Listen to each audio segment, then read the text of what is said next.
Hello everyone. In this video, we are going to solve compound inequalities joined by the word or. For a refresh on compound inequalities in general, I'll drop a link below. So for a solution involving compound inequalities joined by or, the solution of this compound inequality is any number that makes either inequality true. Could be one or the other. Could it be both? No, it cannot. It has to be true for one or the other. And I'll show you what that looks like pictorially in just a few moments. So we'll solve these like we normally would. We don't have to combine them together because we're dealing with two separate inequalities here.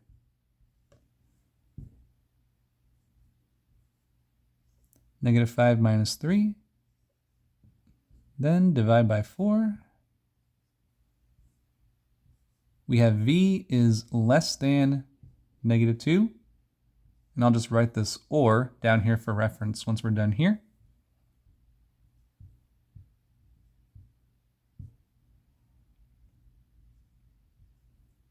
-2v is less than 1 minus 7, or -6. Two negatives make a positive, but remember we divided by a negative, so we flip the sign.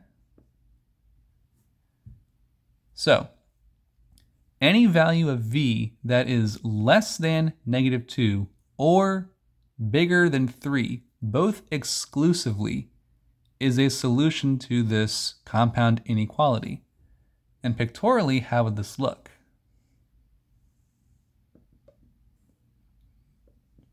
So we have -2.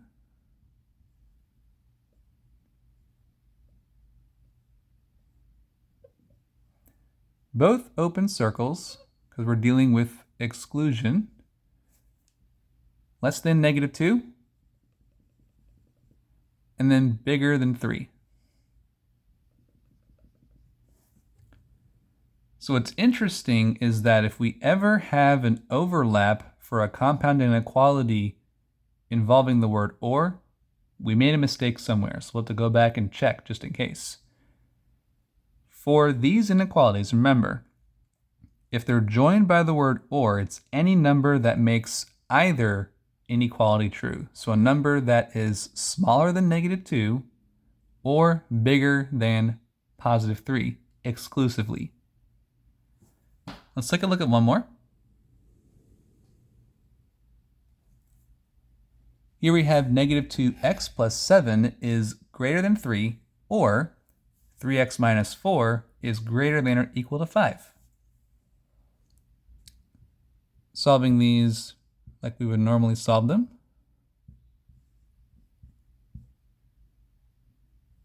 Three minus 7. We are dividing by a negative, so remember to flip the sign.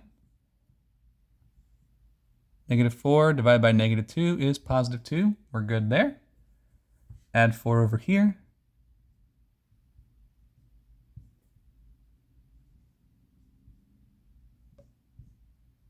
Five plus 4, divide by 3.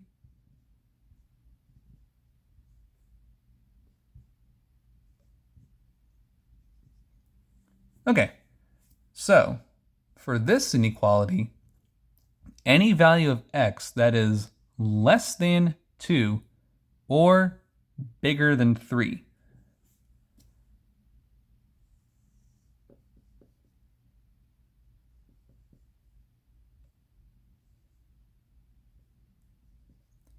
So any value exclusively less than 2 and inclusively bigger than 3. Just remember that for compound inequalities, you're not going to have an overlap, because then that would be what makes both inequalities true. And that would be the compound inequalities containing and. For the ones containing or, it has to be true for one or the other, but not both. Thank you so much for watching, and I will see you later.